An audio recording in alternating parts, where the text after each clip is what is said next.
Cheguei atrasada ao restaurante para jantar com meu filho, a noiva dele e alguns amigos. Aproximei-me da mesa sem que ninguém percebesse. Então, ouvi meu próprio filho dizer, rindo: "Minha noiva não suporta minha mãe. Ela é patética demais para estar aqui." Todos riam, enquanto eu permanecia em silêncio. Mas os sorrisos desapareceram quando revelei um único detalhe. O som das taças tilintando contra o mármore das mesas deveria ser elegante. Mas naquela noite, cada tilim parecia uma agulha atravessando meu peito.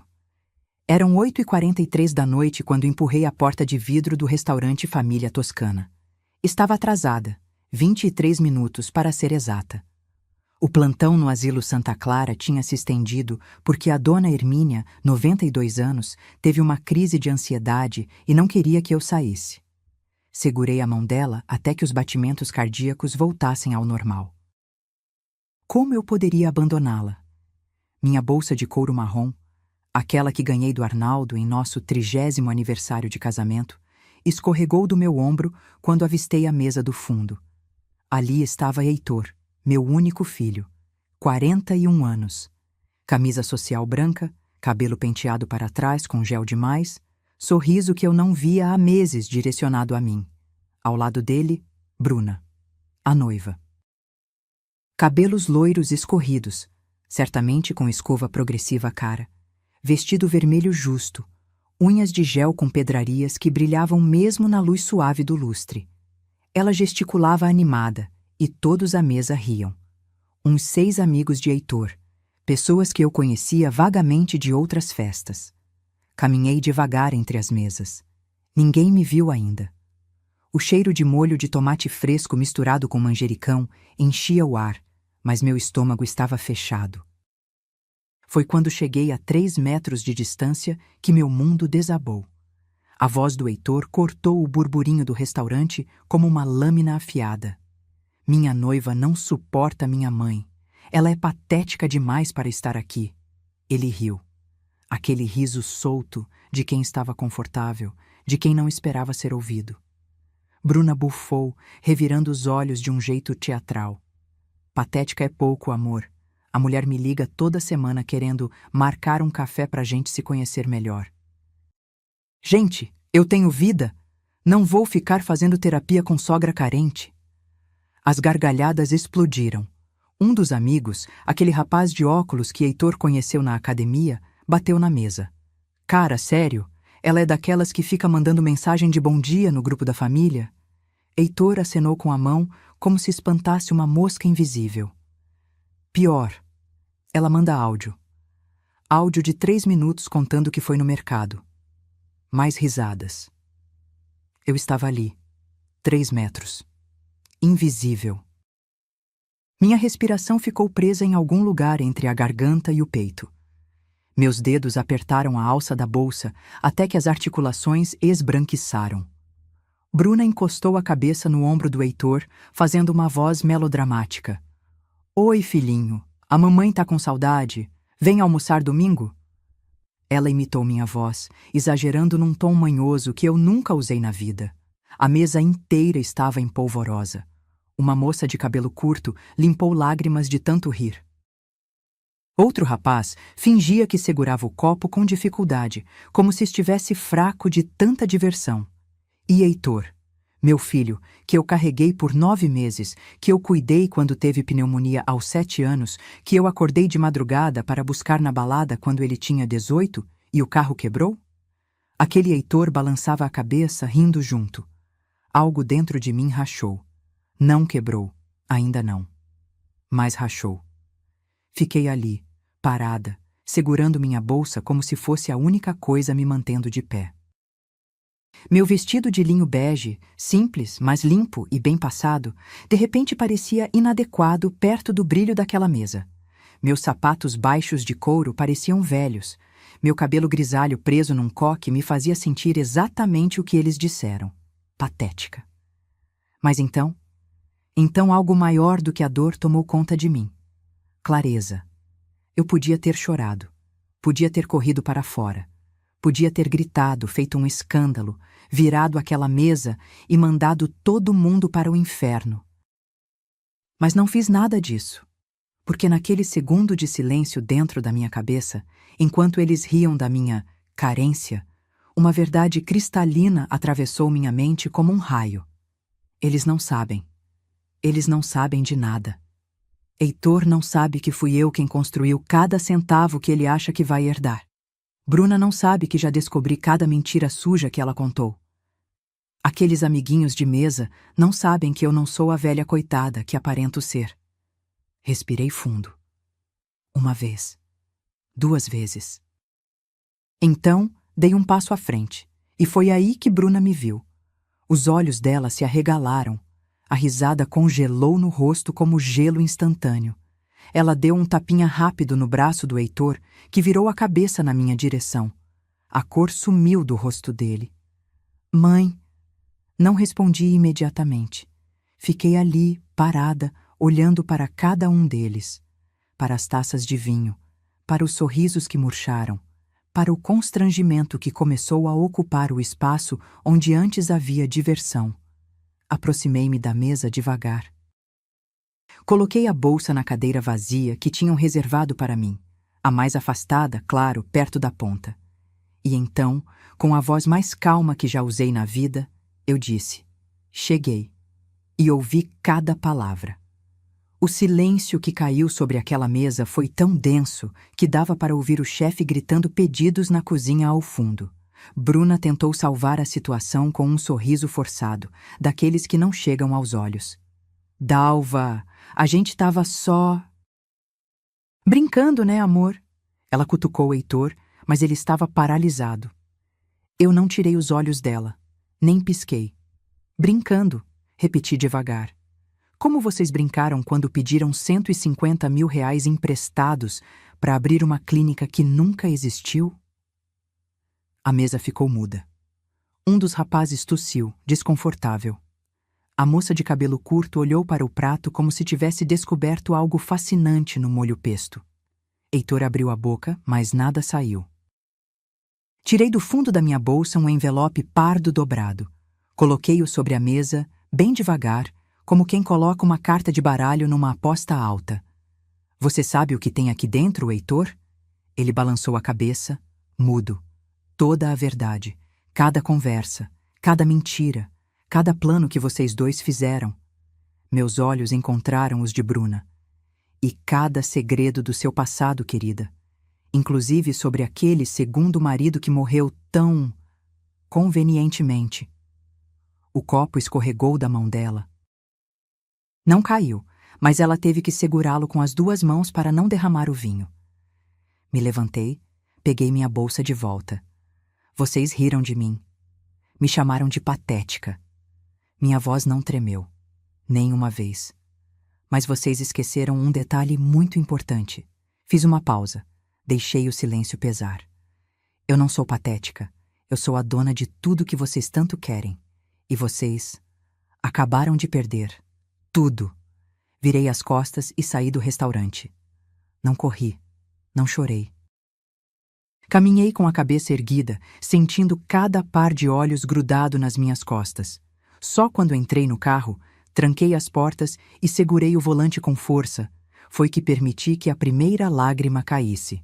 Mas não era de tristeza, era de alívio. Porque finalmente, depois de meses aguentando humilhações silenciosas, fingindo não perceber, sorrindo quando deveria ter gritado, finalmente eu tinha feito a única coisa que importava. Eu tinha escolhido a mim mesma.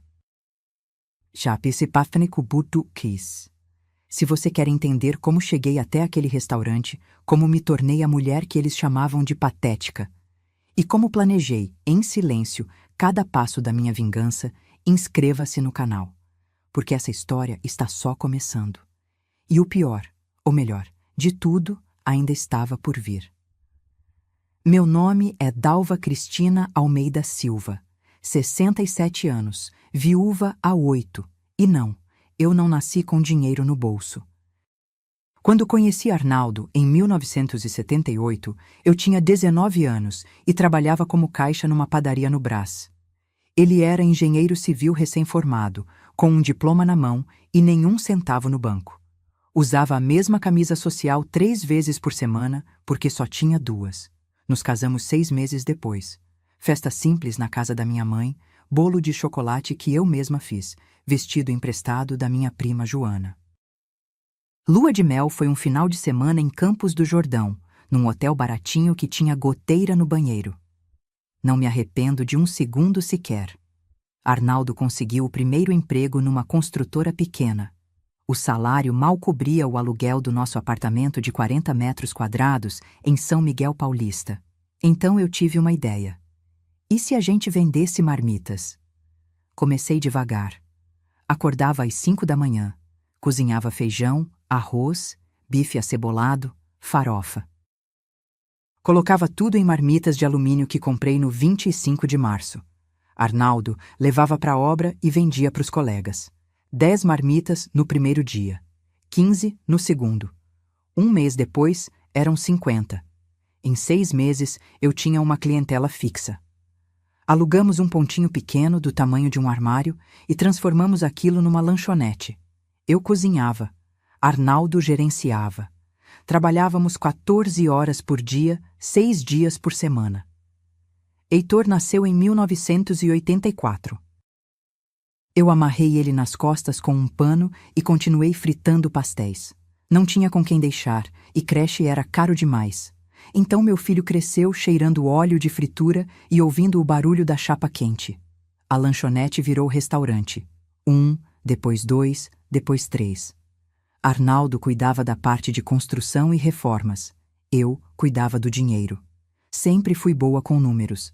Sabia exatamente quanto entrava, quanto saía, onde cortar, onde investir. Em 2005, compramos o apartamento no Jardim Europa. 280 metros quadrados, 3 suítes, varanda enorme com vista para o pôr do sol. Paguei R$ 1.200.000 à vista. Dinheiro suado, cada centavo conquistado com as mãos dentro da massa de pão. Arnaldo queria que eu parasse de trabalhar. Dalva, a gente já tem tudo. Descansa. Mas eu não queria descansar. Eu queria segurança. Queria nunca mais sentir o aperto no peito que senti quando não tinha dinheiro para comprar sapato para o Heitor quando ele era pequeno. Então continuei. Administrava os 3 restaurantes, cuidava das finanças, negociava com fornecedores. Arnaldo me chamava de o cérebro da operação, sempre sorrindo com orgulho. Em 2010, compramos a chácara em Ibiúna. 120 mil metros quadrados de terra boa, com lago, pomar de jabuticabas, casa colonial de 6 quartos. R$ 1.800.000. Foi nosso refúgio. Todo fim de semana a gente subia para lá, fazia churrasco, caminhava descalço na grama. Heitor adorava. Levava os amigos, fazia festa, nadava no lago. Mas então, em 2016, Arnaldo teve o infarto. Foi rápido. Indolor, disseram os médicos, como se isso fizesse alguma diferença. Ele estava consertando a cerca da chácara, sentou para descansar embaixo de uma jabuticabeira e nunca mais levantou. Enterrei meu marido numa terça-feira de março. Chovia. Heitor chorou no meu ombro. Eu segurei firme, mas por dentro estava despedaçada. Fiquei sozinha aos 59 anos. E foi aí que descobri algo sobre mim mesma. Eu era mais forte do que imaginava. Vendi os 3 restaurantes 6 meses depois. Não tinha mais energia para administrar tudo sozinha, e Heitor nunca demonstrou interesse real em tocar o negócio. Ele trabalhava com o pai, sim, mas sempre nas obras, nunca na gestão. Vendi por R$ 4,5 milhões, dei R$ 800.000 para o Heitor. Adiantamento da herança, expliquei. Achei que assim ele teria uma base, começaria algo próprio. Ele agradeceu, me abraçou, disse que ia investir com sabedoria. Com o resto do dinheiro fui estratégica. Investi em CDBs, fundos conservadores, títulos do Tesouro. R$ 2.100.000 aplicados, rendendo bem. O apartamento estava pago, a chácara também. Não tinha dívidas. Pela primeira vez na vida, eu podia respirar. Comecei a fazer trabalho voluntário no Asilo Santa Clara, perto de casa. Toda terça e quinta, das 2 às 6 da tarde. Conversava com os idosos, lia livros para quem tinha a vista cansada, segurava mãos trêmulas, me matriculei em aulas de pintura em tela. Descobri que tinha jeito para paisagens. Pintei a chácara de memória, as jabuticabeiras, o lago, o céu alaranjado do entardecer. Entrei num grupo de leitura na biblioteca do bairro. 8 mulheres, todas acima dos 60, discutindo Clarice Lispector e Marta Medeiros toda quarta-feira de manhã. Eu estava bem. Estava em paz. Até que 2 anos atrás, Heitor apareceu em casa com Bruna. Ela tinha 32 anos. Loira, obviamente descolorida, magra demais, unhas sempre impecáveis, roupas apertadas. Trabalha como esteticista, disse Heitor, e tem um Instagram com 89 mil seguidores. No primeiro almoço percebi a forma como ela olhava para o apartamento. Os olhos passeando pelas paredes, calculando, avaliando, tocando no mármore da bancada da cozinha como quem já se imagina morando ali. Que lugar lindo, Dalva, ela disse sorrindo. Você mora aqui sozinha? Não fica com medo? Medo de quê? Respondi. Ela deu de ombros, mexendo na salada que mal tocou. Sei lá, solidão, velhice, essas coisas. Senti a farpa, mas sorri de volta. Porque eu já tinha aprendido naqueles 8 anos sozinha que lobos vestem peles diferentes. E aquela moça de sorriso branco e perfume caro era uma loba disfarçada de cordeiro. Mas eu também tinha aprendido outra coisa importante. Cordeiros que sobrevivem, aprendem a morder de volta. E foi exatamente isso que comecei a fazer, sem que ninguém percebesse. Nos primeiros meses, Bruna foi cuidadosa, sutil, como uma serpente que observa antes de dar o bote. As farpas vinham embrulhadas em sorrisos.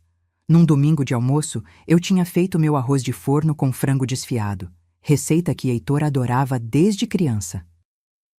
Coloquei a travessa fumegante na mesa, orgulhosa. O cheiro de queijo gratinado enchia a sala de jantar. Bruna serviu uma colherada minúscula no prato. Cutucou com o garfo, fazendo uma careta delicada. Ai, Dalva, você usa muito carboidrato nas suas receitas, né? Ela disse, pousando o garfo.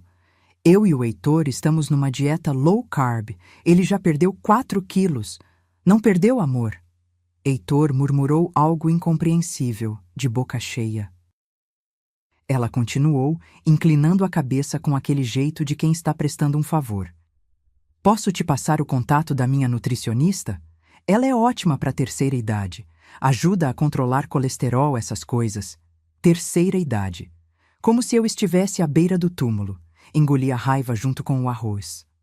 Outro dia, eu tinha comprado uma blusa nova, nada extravagante, apenas uma camisa de linho cor de hortelã que vi na vitrine e gostei. Vesti para ir ao grupo de leitura. Quando Bruna passou em casa naquela tarde para pegar Heitor, eles iam ao cinema.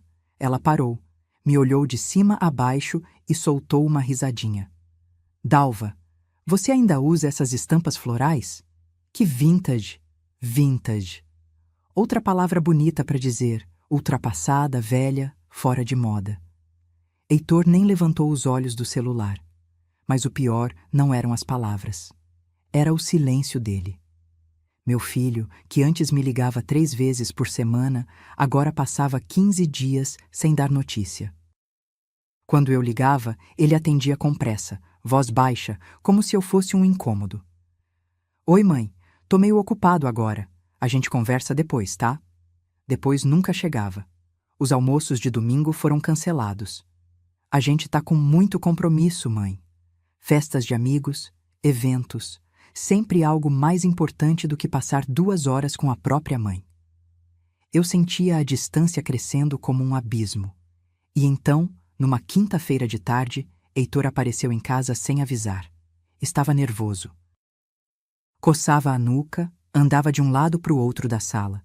Sentou no sofá, levantou, sentou de novo. Mãe, eu preciso conversar com você. Meu coração apertou. Aconteceu alguma coisa? Ele respirou fundo. A Bruna tá querendo abrir uma clínica de estética. Um negócio grande, sabe? com aparelhos de última geração, sala de criolipólise, peeling de diamante, essas coisas. Ele falava rápido, evitando meu olhar.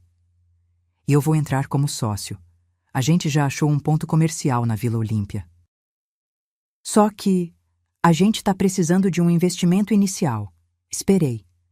350 mil reais. O número ficou suspenso no ar como fumaça. É um empréstimo, mãe.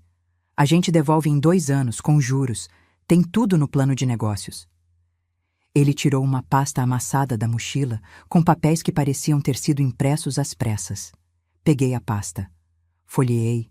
Números redondos demais. Projeções otimistas demais. Nenhum estudo de mercado sério. Heitor, você entende de estética? Não, mas a Bruna entende. Ela trabalha nisso há 10 anos. E vocês já consultaram um contador? Um advogado? Ele fez um gesto impaciente com a mão. Mãe, a gente não precisa de tanta burocracia. É um investimento seguro. A Bruna conhece o mercado. E se você me emprestar esse dinheiro, eu vou multiplicar. Vai ser bom para todo mundo. Fiquei em silêncio por um tempo longo. Olhei para o meu filho. 41 anos, crescido, mas naquele momento parecendo um menino desesperado. Vou pensar. Mãe, a gente precisa fechar o ponto logo, senão perde. Então eu vou pensar rápido. Ele saiu frustrado, batendo a porta do carro com força. Liguei para o meu advogado, Dr. Maurício, no dia seguinte. Expliquei a situação. Dalva, se você for emprestar, faça um contrato registrado em cartório e empreste só o que você pode perder sem sentir falta. Pensei bastante. 3 dias depois, chamei Heitor novamente. Vou emprestar 150 mil reais, não 350. Com contrato, juros de 2% ao mês e prazo de 24 meses. Ele tentou negociar. Mãe, a gente precisa do valor cheio. Mas eu segurei firme. É isso ou nada, Heitor. Ele aceitou. Assinamos o contrato no cartório da Avenida Paulista numa terça-feira chuvosa. Transferi o dinheiro no mesmo dia. E então, silêncio. Heitor sumiu. Não ligou para agradecer. Não mandou mensagem. Nada. Até que 2 meses depois, ele apareceu em casa para pegar um carregador de celular que tinha esquecido. Foi rápido. Entrou, pegou o carregador, ia sair. Mas ele esqueceu o celular em cima da mesa da cozinha. Fui levar na porta. Mas antes que eu chegasse, a tela acendeu. Uma mensagem de Bruna. Não ia ler. Juro que não ia. Mas então vi as palavras. Amor, sua mãe já perguntou sobre a clínica? Fica esperta. Ela não pode desconfiar que a gente usou a grana nas minhas cirurgias. Meu estômago afundou. Peguei o celular. Meus dedos tremiam, mas abri a conversa. Subi a tela. Li tudo. Conversas sobre viagens, Dubai, roupas de marca, procedimentos estéticos, preenchimento labial, lipo de papada, harmonização facial. E então, a mensagem que me partiu ao meio. Bruna, relaxa. Quando a velha morrer, a gente tem a chácara, o apartamento e as aplicações. É só ter paciência. Heitor, tomara que seja logo. Tô cansado de fingir que me importo. Li aquilo 3 vezes, depois 4. Como se as palavras fossem mudar de sentido. Mas não mudaram. Meu filho, o menino que eu cuidei quando teve catapora, que eu levei na escola todo dia por 10 anos, que eu incentivei a estudar, que eu ajudei a construir uma vida, estava esperando eu morrer. Ouvi a porta da frente abrir. Heitor voltando. Mãe, esqueci meu celular. Entreguei para ele. Minha voz saiu estranhamente calma. Tá aqui. Ele pegou, nem olhou para mim direito e saiu. Sentei na cadeira da cozinha. A mesma cadeira onde Arnaldo tomava café todo dia. A mesma onde Heitor fazia lição de casa quando tinha 8 anos. E ali, sozinha, eu tomei uma decisão. Eles queriam me ver morta. Então, eu ia mostrar para eles o que uma mulher morta em vida ainda consegue fazer. Porque eu não ia entregar minha dignidade de bandeja, não sem lutar. A ligação veio num sábado de manhã, 10 horas. Eu estava regando as violetas na varanda quando o celular tocou. Mãe! A voz do Heitor estava animada demais, forçada. Tenho uma notícia. Que bom, filho. Conta. Eu pedi a Bruna em casamento. E ela disse sim. Deveria ter sentido alegria. Uma mãe deveria pular, gritar, chorar de felicidade quando o filho anuncia que vai casar. Mas tudo o que senti foi um peso no estômago. Parabéns, consegui dizer. Quando foi? Ontem à noite. Levei ela num restaurante japonês super chique, pedi do jeito tradicional, de joelhos. Ela ficou emocionada demais. Ele respirou, ansioso. E mãe, a gente quer fazer a festa de noivado na chácara, daqui a 1 mês. O que você acha? O que eu achava? Achava que estava sendo usada, mas engoli as palavras. A chácara está disponível. Ótimo. A Bruna já está planejando tudo. Vai ser incrível. Desliguei. Fiquei olhando para as violetas. Arnaldo adorava violetas. Dizia que eram discretas, mas resistentes. Como eu. Respirei fundo e disquei outro número. Doutor Maurício, preciso conversar com o senhor. Hoje, se possível. Nos encontramos num café na Oscar Freire às 3 da tarde. Ele chegou de terno cinza, pasta de couro debaixo do braço. Tinha uns 60 anos, cabelo branco, olhar sério, mas gentil. Era advogado da nossa família há 15 anos. Contei tudo. As mensagens, os planos, o dinheiro das cirurgias. Ele ouviu em silêncio, anotando em um bloquinho pequeno. Dalva, você quer recuperar os 150 mil? Quero, mas quero mais que isso. Quero proteger meu patrimônio. Ele assentiu. Então vamos blindar tudo. Vou preparar uma reorganização completa dos seus bens. Holding familiar, testamento atualizado, procurações revogadas, qualquer documento antigo que você tenha assinado, a gente cancela. Quanto tempo? 2 semanas. Faça. Saí daquele café diferente, com propósito, porque eu tinha percebido algo fundamental. Eles me achavam fraca, burra, emocional demais para pensar com clareza. E isso ia ser a perdição deles. Comecei a agir, mas devagar, silenciosamente. Quando Bruna me ligou 4 dias depois para falar da festa de noivado, eu fui toda sorrisos. Dalva, a gente pensou numa coisa mais intimista, sabe? Umas 200 pessoas. 200 pessoas. Intimista. Claro, querida. A chácara comporta. E sobre o buffet, eu já achei uma empresa maravilhosa. Eles cobram 68 mil reais, mas vale cada centavo. Comida contemporânea, estações gourmet, drinks autorais. 68 mil reais. Pode mandar o orçamento que eu analiso. Houve uma pausa. Ela não esperava concordância tão fácil. Você vai pagar? Heitor é meu único filho, Bruna. Claro que vou ajudar no noivado. Ouvi um risinho abafado do outro lado. A cadela estava rindo de mim. Ai, Dalva, você é tão generosa. O Heitor tem sorte de ter uma mãe assim. Desliguei com um sorriso amargo. A festa foi marcada para um sábado. Contratei o buffet, paguei o som, as flores, as luzes de LED penduradas nas jabuticabeiras. Tudo o que Bruna pediu. Cheguei na chácara às 2 da tarde. A festa começava às 7.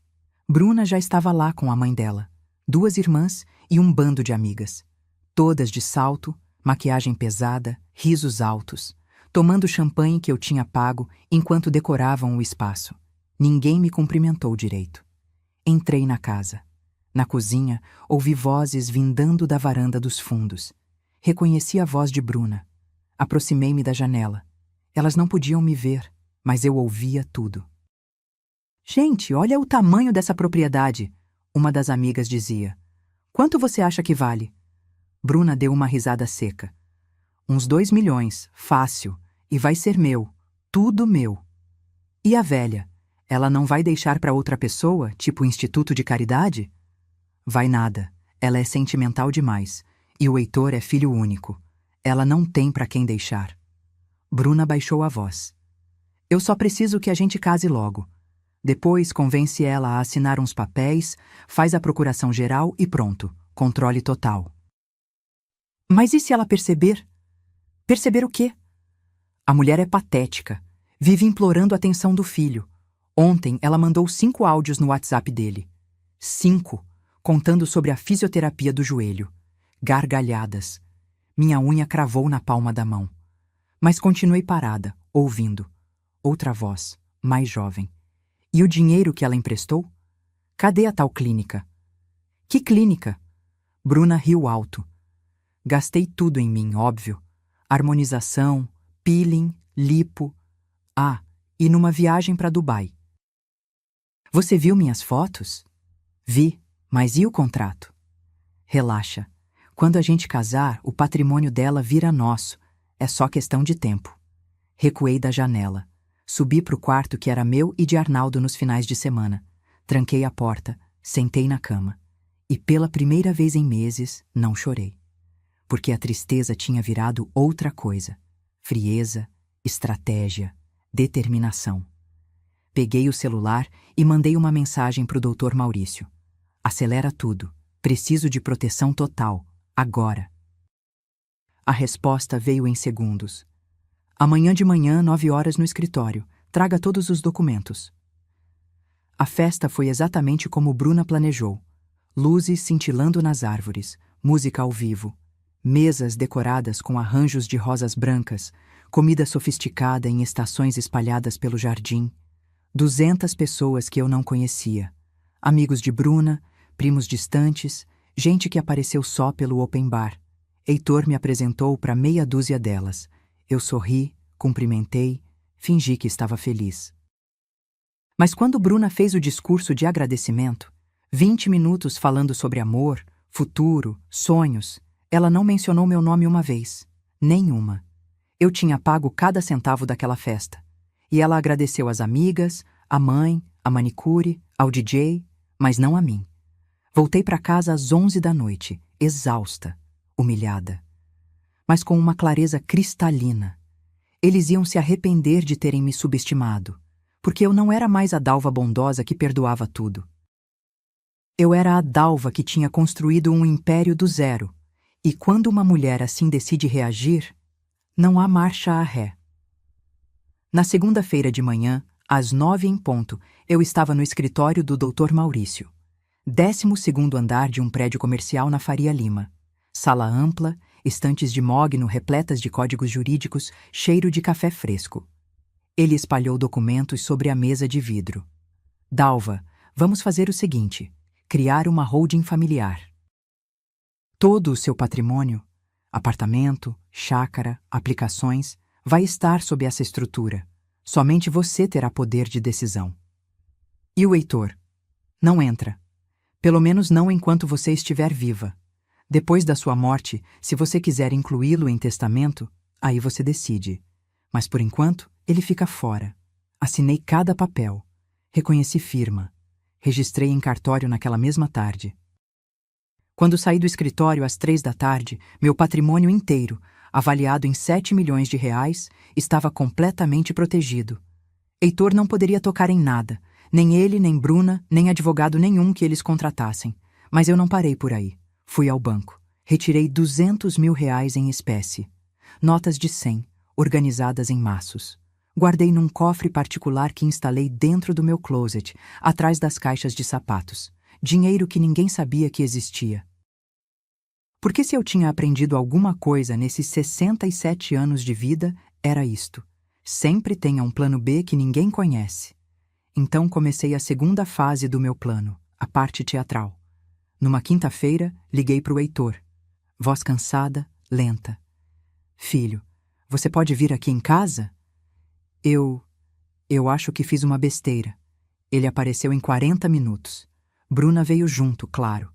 Estavam sempre juntos agora, como sanguessugas coladas. Encontraram-me sentada na cozinha, com uma panela queimada na pia. Mãe, o que aconteceu? Eu coloquei feijão no fogo e esqueci. Queimou tudo. Passei a mão no rosto como se estivesse confusa. Não sei o que deu em mim. Saí para regar as plantas e quando lembrei... Bruna trocou um olhar rápido com Heitor. Um olhar que dizia: Está vendo? Dalva, a senhora tem quantos anos mesmo? Ela perguntou, com uma preocupação falsa que me deu náusea. 67. É. Ela suspirou, dramaticamente. Às vezes a memória começa a falhar nessa idade. Minha avó tinha isso. Começou esquecendo panela no fogo, depois esqueceu de pagar conta, depois começou a se perder na rua. Heitor engoliu seco. Mãe, você tem ido no médico? Tenho, mas o doutor disse que tá tudo bem. Mesmo assim, acho que você devia fazer uns exames. Neurológico, sabe? Fingi hesitação. Será que precisa? Bruna já estava pesquisando no celular. Precisa sim, Dalva. Vou marcar com um geriatra ótimo que atende a mãe de uma amiga minha, só para garantir que tá tudo certinho. Eu concordei. Voz fraca, olhar perdido. Eles saíram dali com exatamente a impressão que eu queria, que eu estava começando a decair. Durante as semanas seguintes, continuei a performance.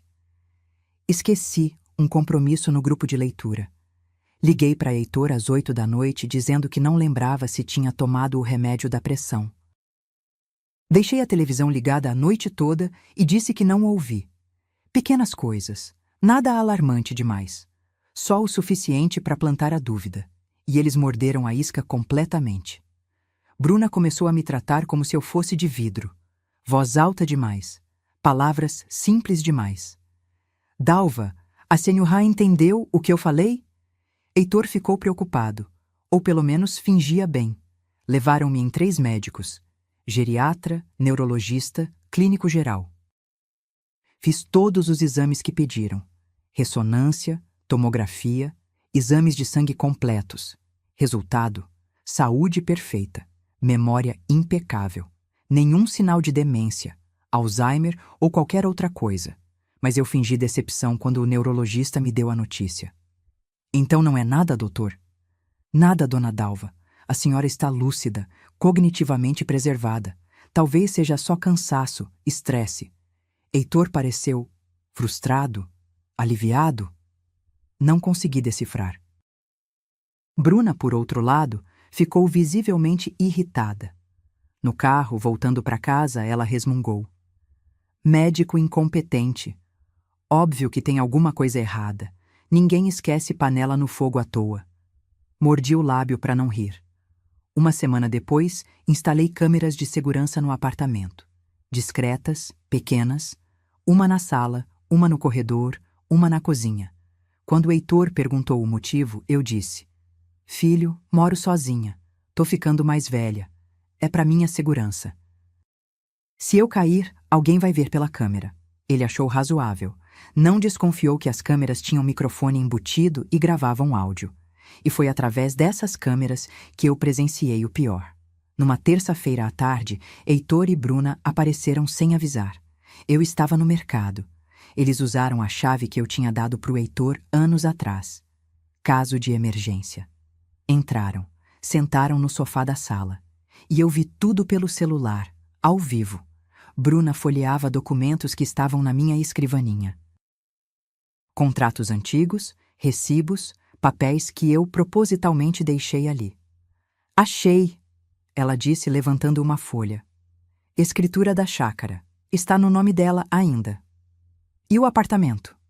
Também. Ela jogou os papéis de volta. Isso é um problema. Problema como? Bruna suspirou, como se estivesse explicando matemática para uma criança. Heitor, enquanto tudo tiver no nome dela, a gente não controla nada. Se ela morrer amanhã, vai pro inventário. Demora anos. E se ela deixou o testamento doando tudo para cachorro, a gente se ferra.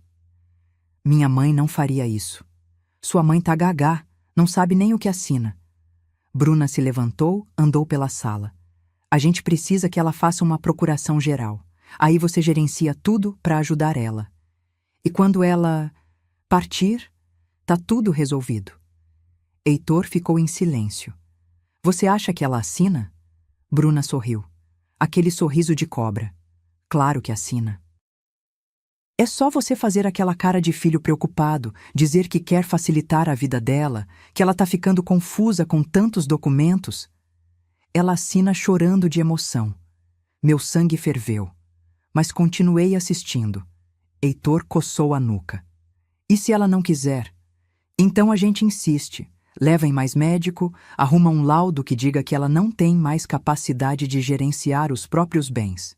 Interdição judicial. Você vira o curador. Resultado final, o mesmo. Desliguei o celular. Minha mão tremia tanto que derrubei a cesta de compras no chão. Alguém me ajudou a juntar as coisas, mas não lembro o rosto. Voltei para casa 2 horas depois. Eles já tinham ido embora. Fui direto pro quarto. Sentei na cama que dividia com Arnaldo. E conversei com ele, como se ele ainda estivesse ali. Amor, nosso filho virou um monstro, e eu não sei se ainda consigo salvá-lo. Mas uma coisa eu sabia. Eu não ia deixar eles me destruírem. Peguei o celular. Liguei pro Dr. Maurício. Preciso de uma armadilha perfeita, e preciso que eles caiam nela sozinhos. Ele ficou em silêncio por 3 segundos. Estou ouvindo. E então, eu contei meu plano. Porque quando uma mulher decide parar de ser vítima, ela vira a caçadora. O convite de casamento chegou pelo correio numa manhã de quarta-feira. Papel perolado, letras douradas em relevo, envelope com meu nome escrito à mão, provavelmente por alguma calígrafa cara que Bruna contratou. Abri. Li. Bruna Cavalcante e Heitor Arnaldo Silva têm a honra de convidar Dalva Cristina Almeida Silva para celebrar a união de suas vidas. Cerimônia às 17h, Espaço Jardim das Cerejeiras, seguido de jantar. 5 convidados permitidos da minha parte. 5. Bruna tinha 150 só do lado dela. Liguei pro Heitor naquela mesma tarde. Filho, vi o convite. Só posso levar 5 pessoas? Silêncio constrangido do outro lado. É que o espaço é pequeno, mãe.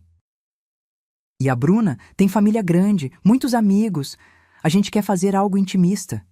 Intimista, com 150 pessoas. Entendo, menti. E mãe, sobre o seu vestido? O que tem? A Bruna separou um modelo para a senhora. Ela tem muito bom gosto, sabe? Acho que vai gostar. Não perguntei mais nada. Já sabia que ia detestar.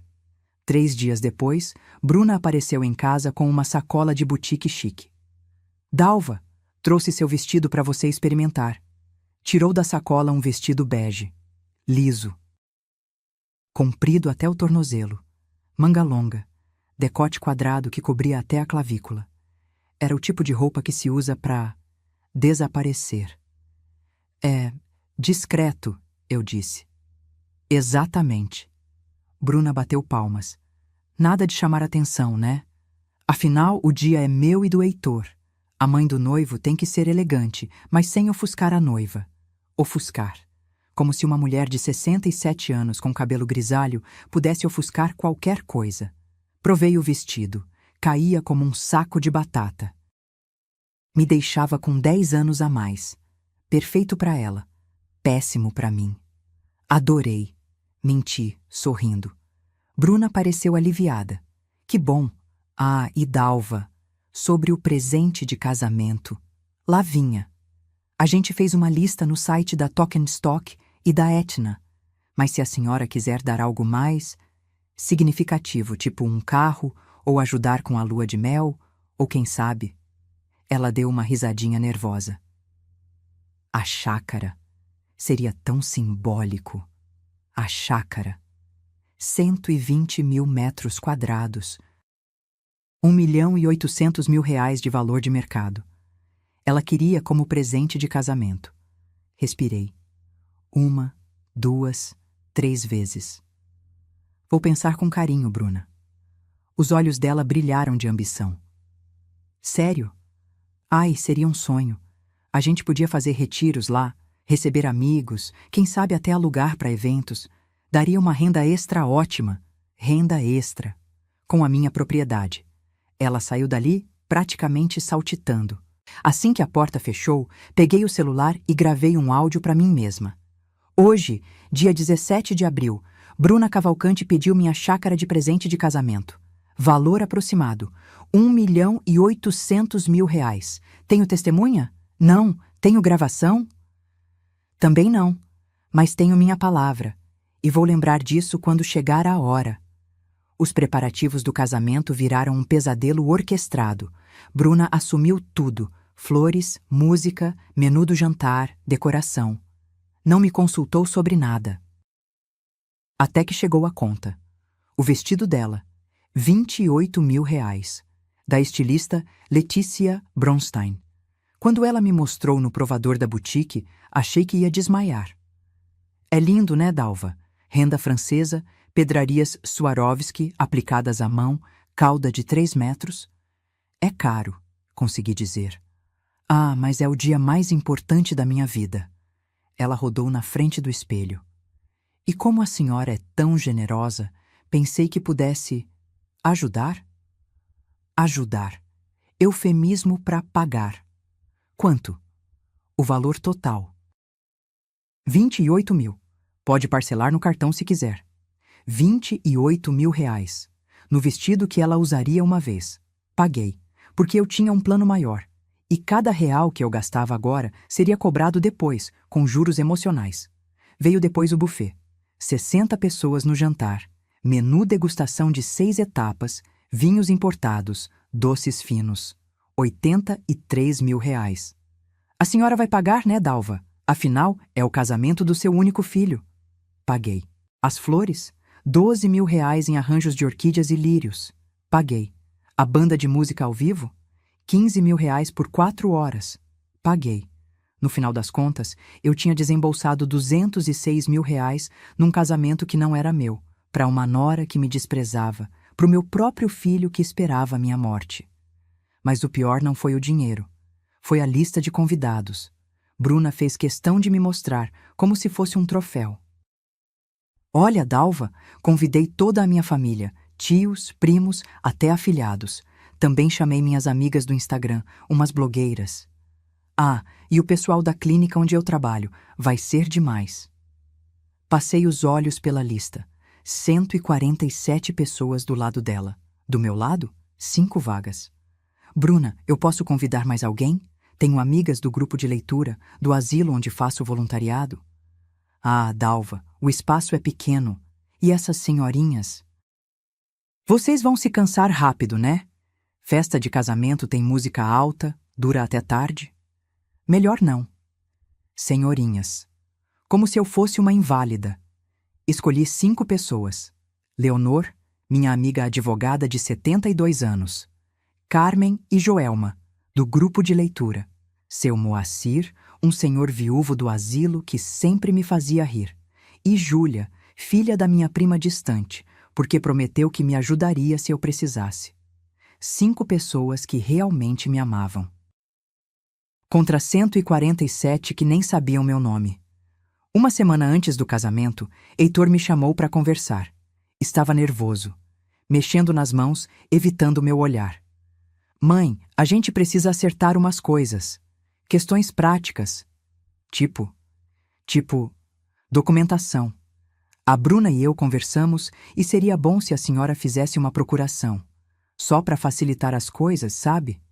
Eu poderia ajudar com as contas, os pagamentos, essas burocracias que a senhora está achando difíceis. Ali estava. A armadilha. Fingi considerar. Procuração para quê, exatamente? Geral. Assim eu posso gerenciar tudo.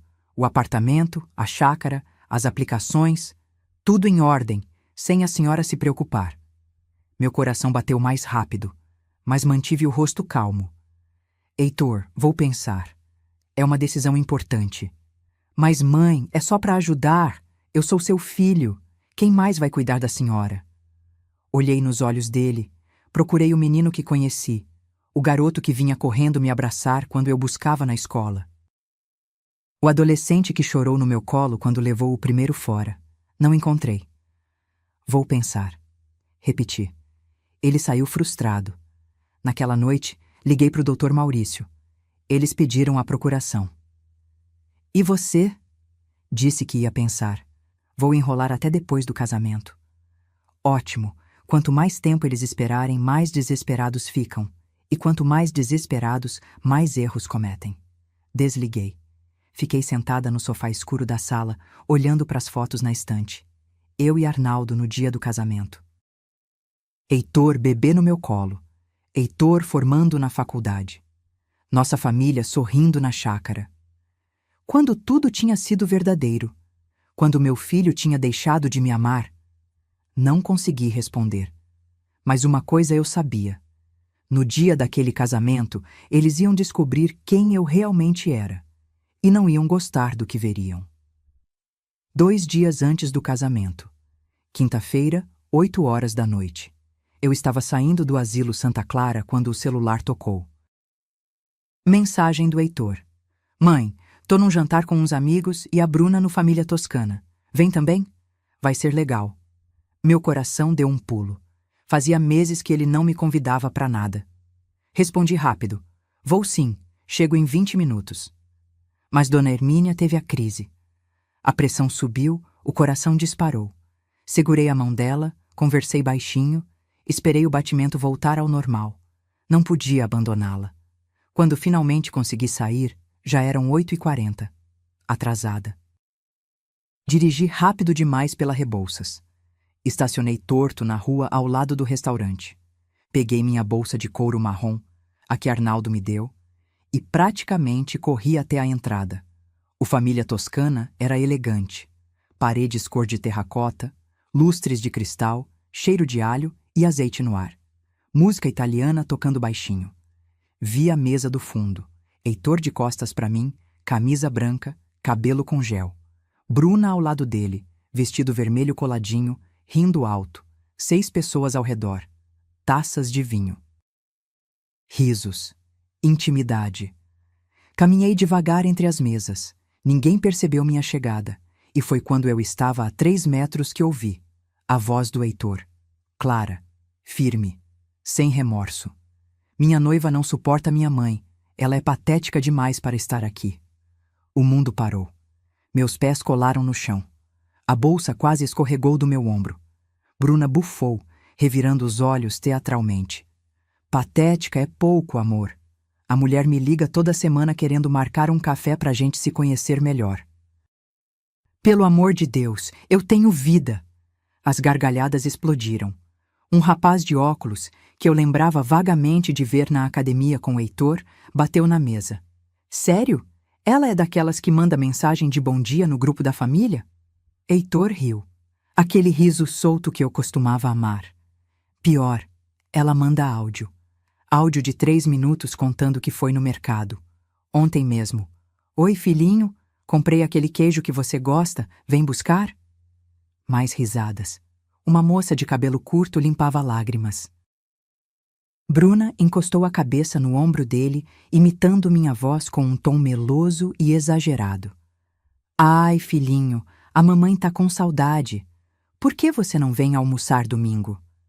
Ela fez biquinho. Gente, é constrangedor. A mesa inteira ria. Não era risada educada. Era gargalhada. Meu estômago revirou. Mas então Bruna continuou. E o que ela disse a seguir me congelou por dentro.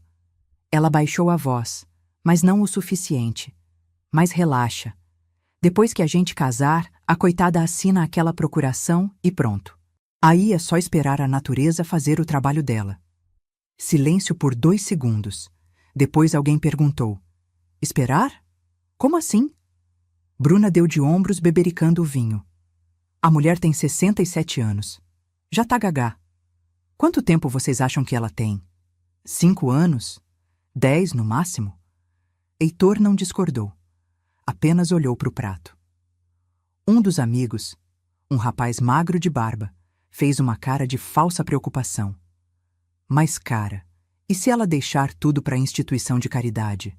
Já vi caso assim. Bruna riu com desdém. Deixar para quem? Pro asilo? Ela rebolou os olhos. A Dalva é sentimental demais. Ela vive dizendo que o Heitor é a vida dela, que ele é tudo. Não vai deserdar o próprio filho.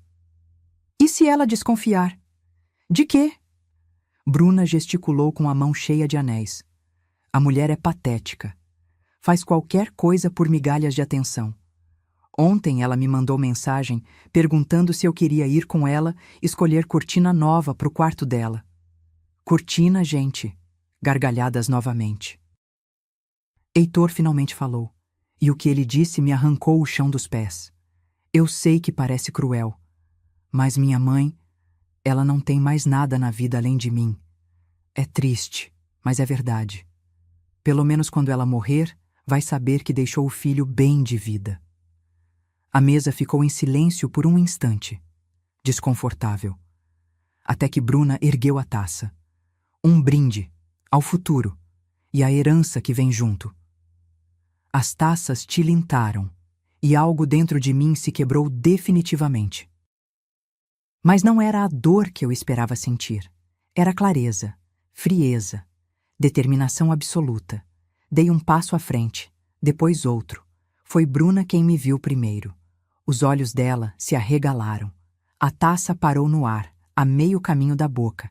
Ela deu um tapinha desesperado no braço do Heitor. Ele virou a cabeça e empalideceu. Mãe. Não respondi imediatamente.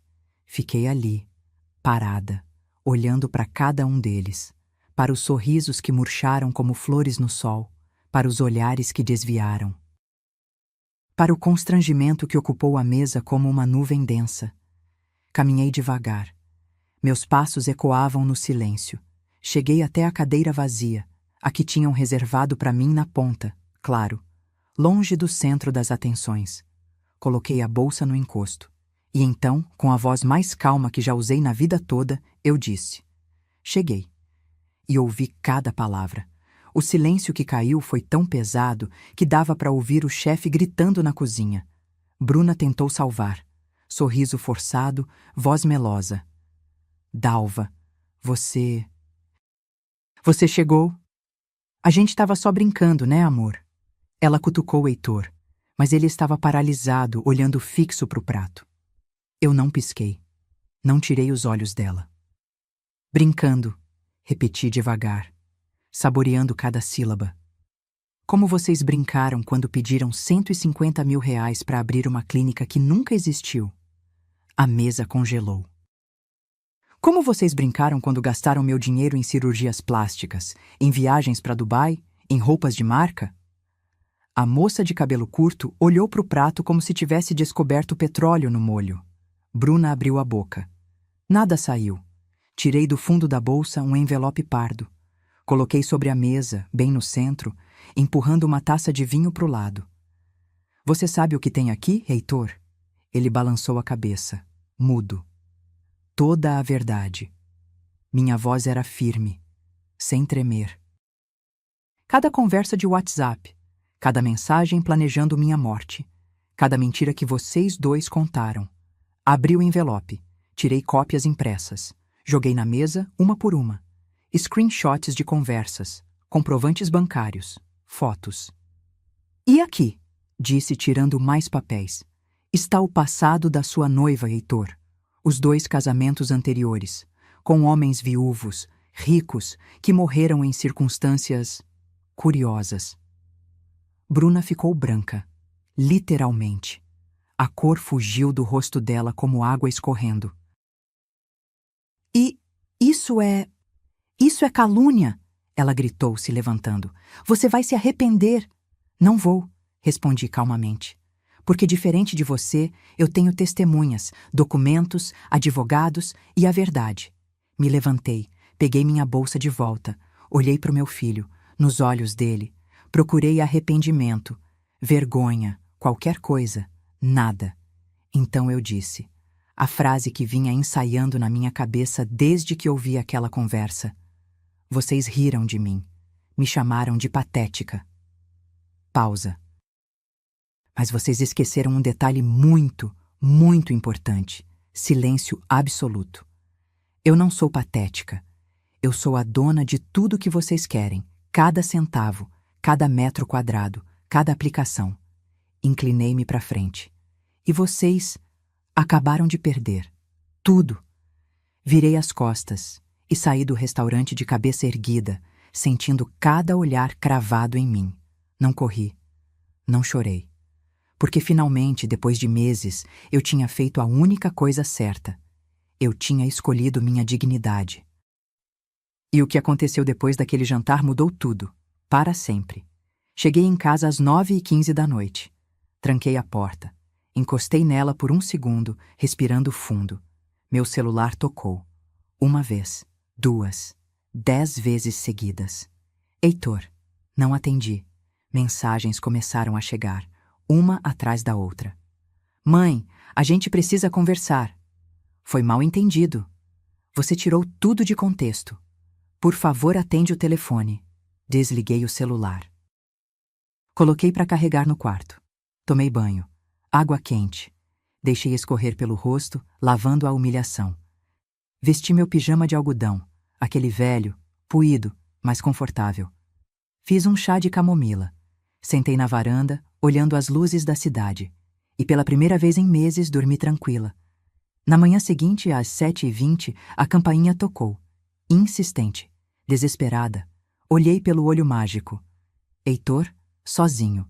Olheiras fundas, camisa amarrotada. A mesma da noite anterior. Abri a porta, mas deixei a corrente de segurança. Mãe, por favor, preciso falar com você. Fala. Aqui? No corredor? Aqui mesmo. Ele passou a mão no rosto. Estava exausto. Eu não quis dizer aquelas coisas. Foi a Bruna. Ela me influencia, sabe? Eu fico confuso quando tô perto dela. Ela o quê, Heitor? Te obrigou a rir? Te forçou a concordar? Silêncio. Você é um homem de 41 anos. Não é criança. Não me venha com essa história de influência. Lágrimas começaram a escorrer pelo rosto dele. Reais? Fingidas? Não consegui distinguir. Mãe, eu errei.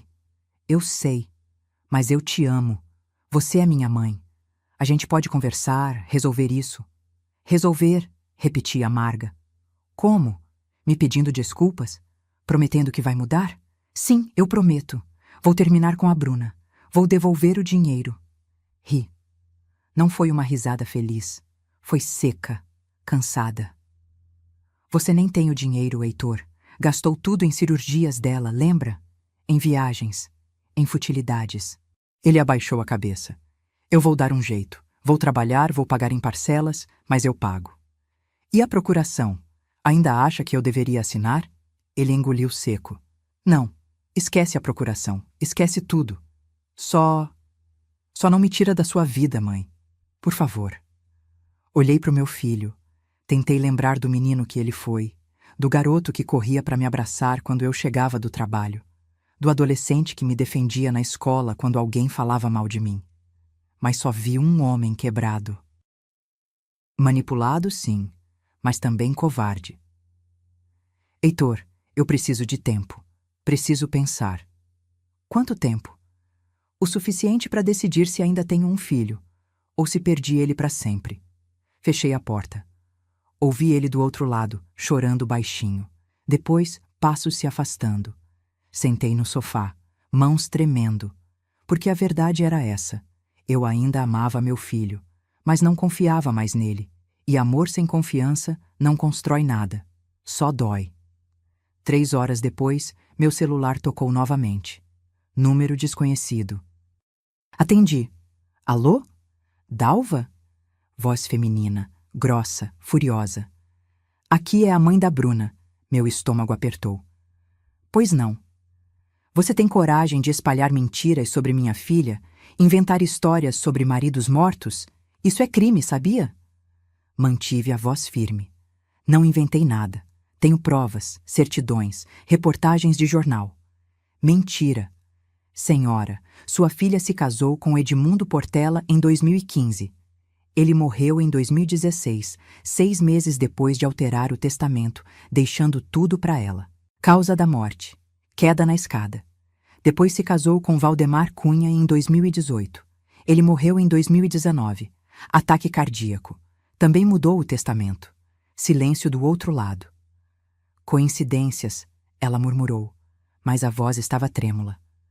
2 viúvas milionárias aos 30 anos? Coincidência demais pro meu gosto. Você vai se arrepender. A gente vai processar você por difamação. Fique à vontade. Meus advogados estão esperando. Desliguei. Minutos depois, mensagens de Bruna.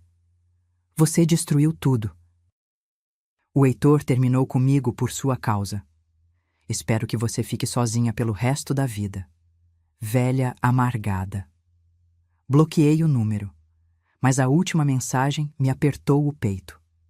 Não pela raiva dela, mas pela verdade escondida ali. Eu estava sozinha. Meu marido morto, meu filho perdido, minha família desfeita. Será que valia a pena? Será que proteger meu patrimônio valia perder meu único filho? Passei o dia inteiro nessa dúvida. Até que às 6 da tarde, a campainha tocou de novo. Olhei pelo olho mágico. Leonor, minha amiga advogada. Abri. Ela entrou com uma pasta debaixo do braço e cara séria. Dalva, você pediu para eu investigar a Bruna, lembra? Lembro. Então senta, porque o que eu descobri é pior do que você imagina. Sentamos na mesa da cozinha. Ela abriu a pasta. Tirou documentos, fotos, cópias de processos. O primeiro marido dela, Edmundo? A família contestou o testamento. Achavam a morte dele suspeita, mas não conseguiram provar nada. O caso foi arquivado. E o segundo? Valdemar tinha 3 filhos do primeiro casamento. Eles também contestaram, mas Bruna tinha procuração assinada. Levou metade da herança antes que alguém pudesse impedir. Meu sangue gelou.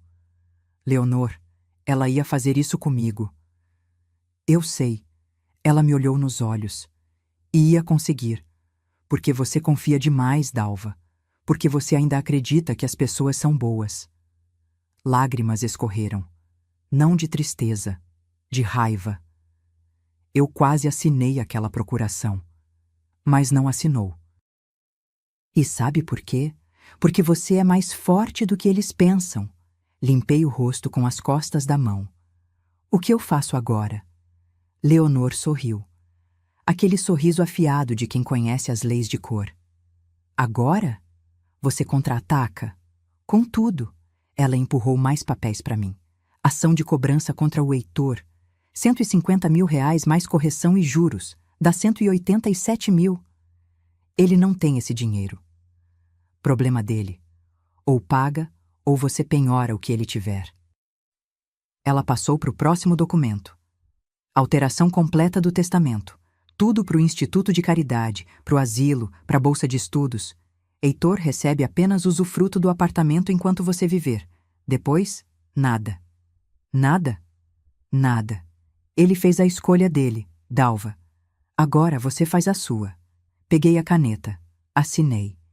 E com cada assinatura, senti um pedaço de mim se despedindo do passado, do filho que eu conheci, da família que eu sonhei ter.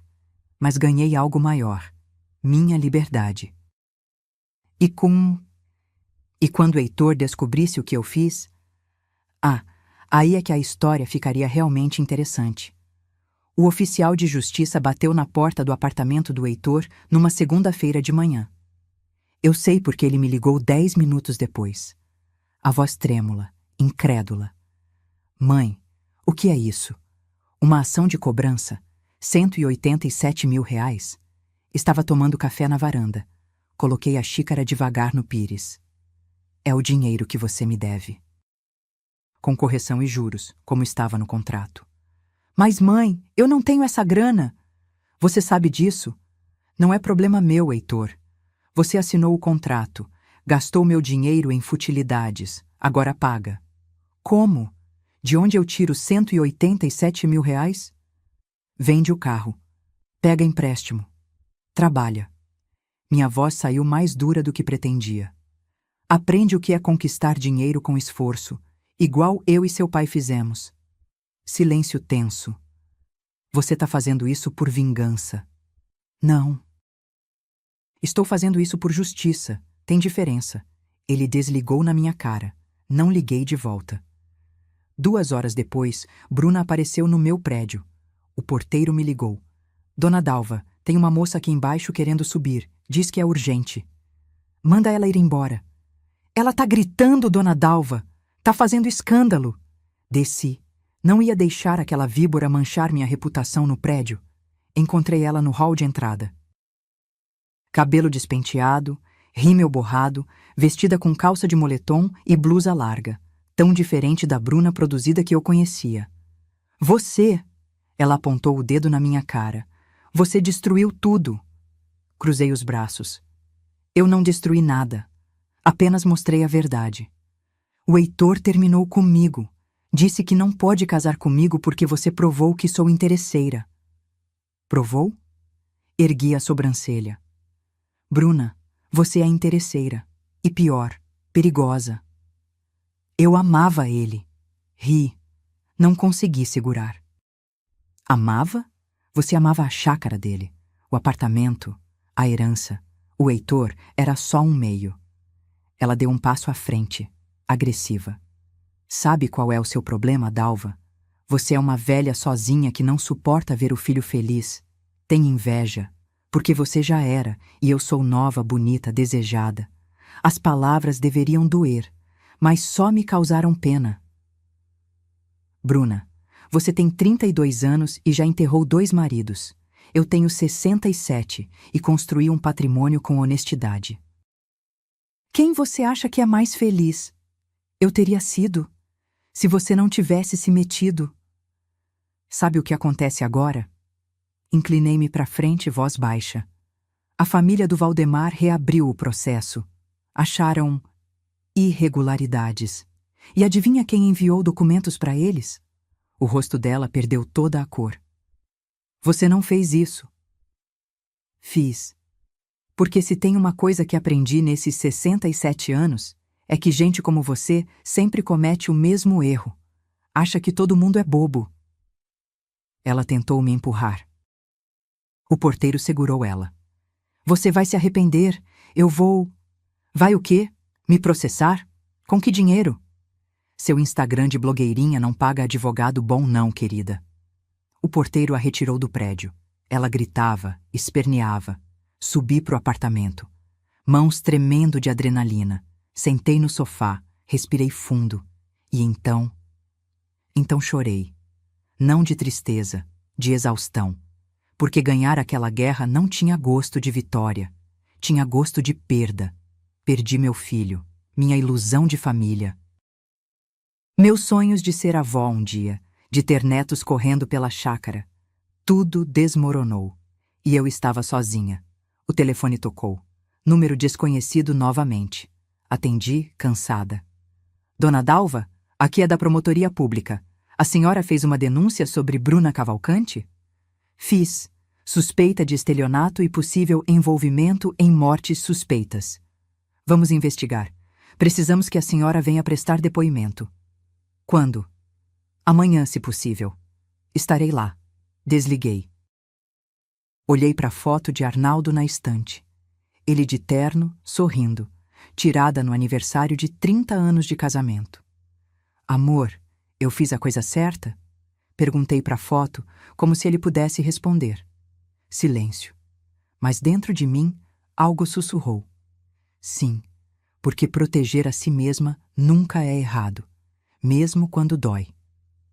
Na terça-feira, às 5 da tarde, Heitor apareceu de novo. Dessa vez, eu deixei ele entrar. Sentamos na sala, distantes.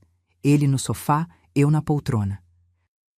Cancelei o casamento, ele disse, voz baixa. Eu sei. Perdi o sinal que tinha dado no buffet. 12.000 reais. Não respondi. Bruna sumiu. Mudou de cidade, acho. As redes sociais dela sumiram. Melhor assim. Ele esfregou o rosto com as 2 mãos. Mãe, eu estraguei tudo. Eu sei, não tenho desculpa. Fui ganancioso, idiota, covarde. Foi. Ele me olhou. Olhos vermelhos. Mas eu ainda sou seu filho. Biologicamente, sim. Só isso? Suspirei. Longo, cansado. Heitor, você esperou minha morte, riu da minha solidão. Planejou roubar tudo o que construí com seu pai. Minha voz tremeu. Como você espera que eu te perdoe? Não espero, mas quero tentar merecer. De novo. Como? Trabalhando, pagando minha dívida, sem pedir nada, sem esperar herança. Só quero que você saiba que eu ainda te amo, mesmo tendo feito tudo errado. Olhei para ele, para o homem quebrado na minha frente. Parte de mim queria abraçar, perdoar, esquecer tudo. Mas a outra parte, a mais forte, a que tinha aprendido a se proteger, não permitiu. Você pode morar no apartamento enquanto eu viver, mas não vai herdar nada. Tudo vai para a caridade. Pausei. E se quiser meu respeito de volta, vai ter que conquistar. Dia após dia, sem atalhos. Ele assentiu, lágrimas escorrendo. Eu aceito. Tem mais uma coisa. O quê? Quero os 187 mil de volta. Não vou retirar a ação.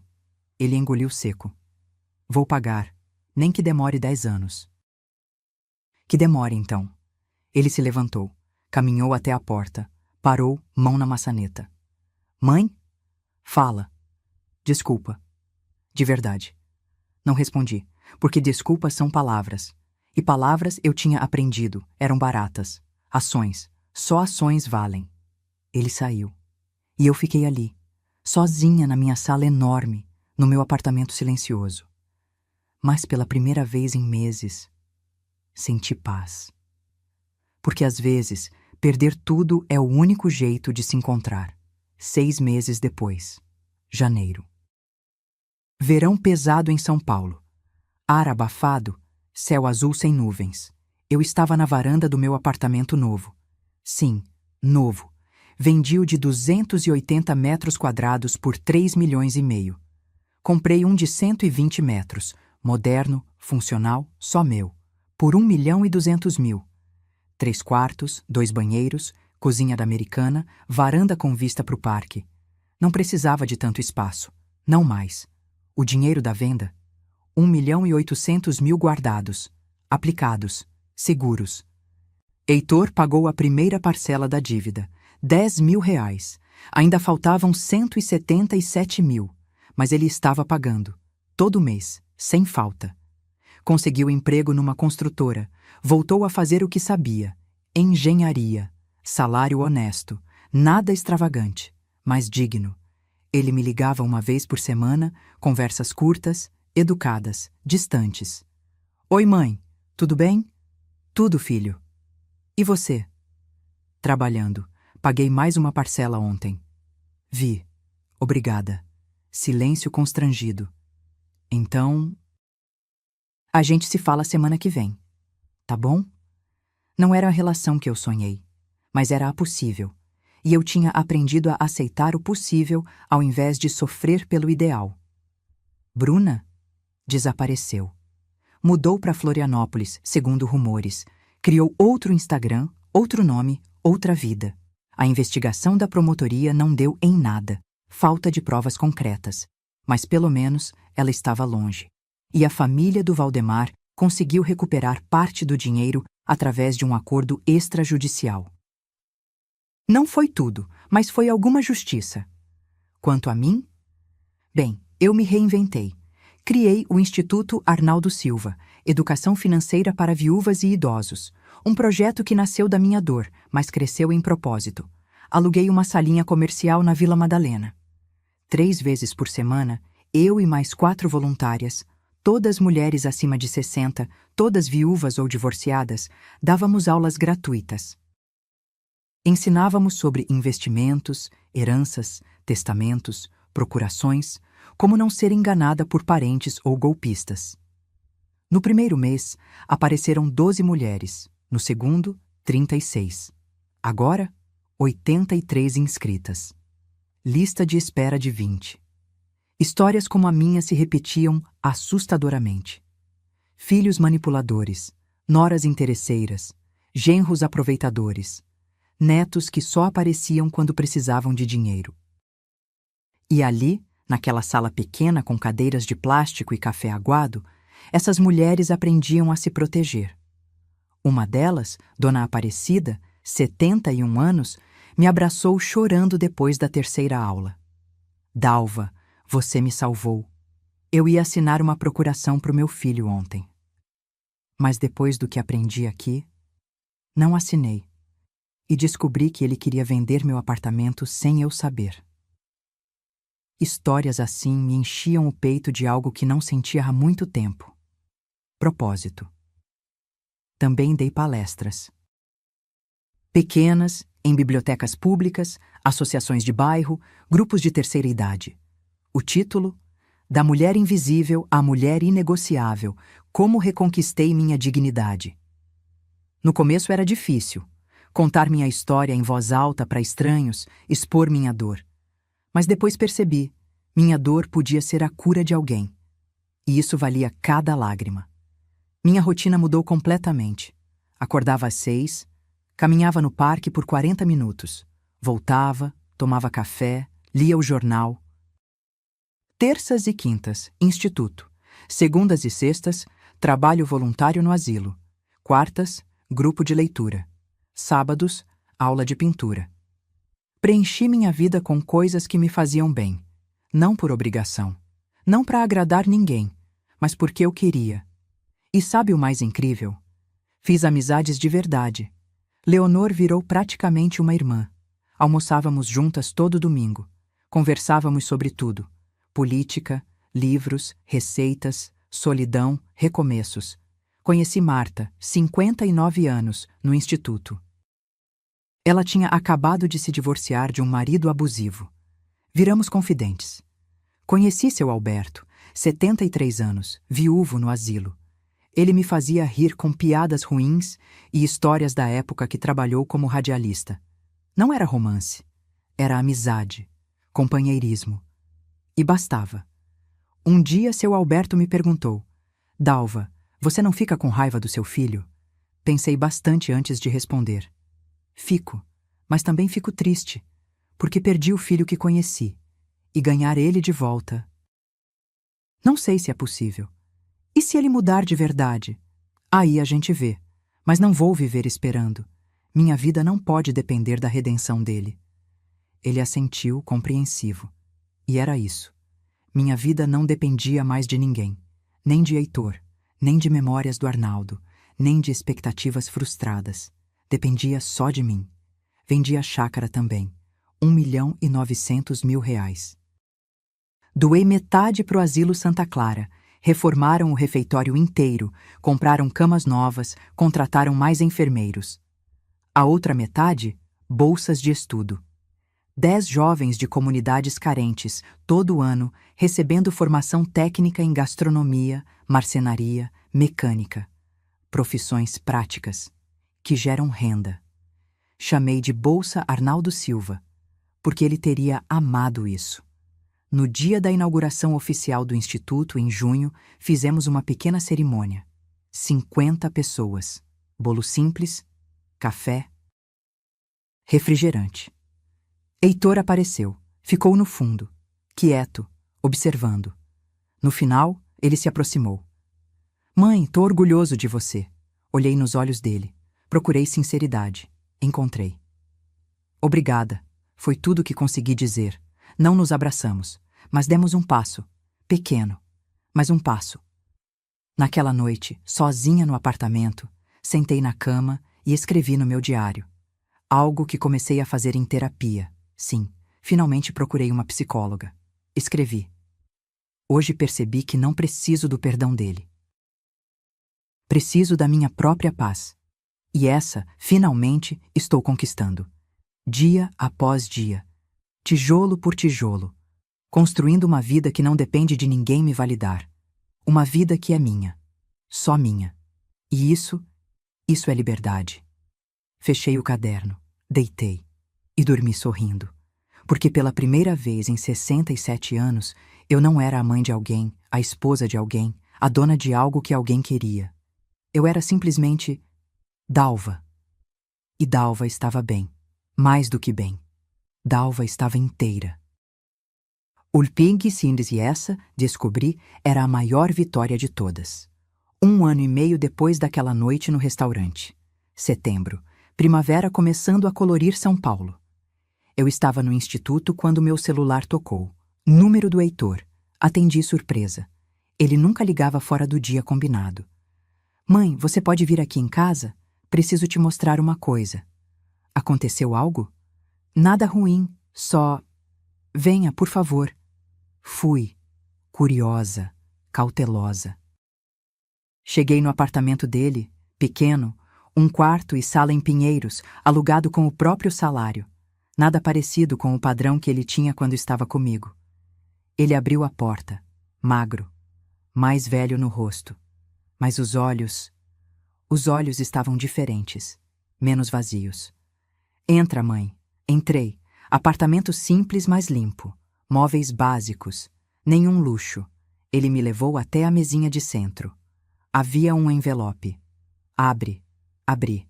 Dentro um cheque. Valor: R$ 177.000. Meu coração pulou. Heitor, consegui juntar.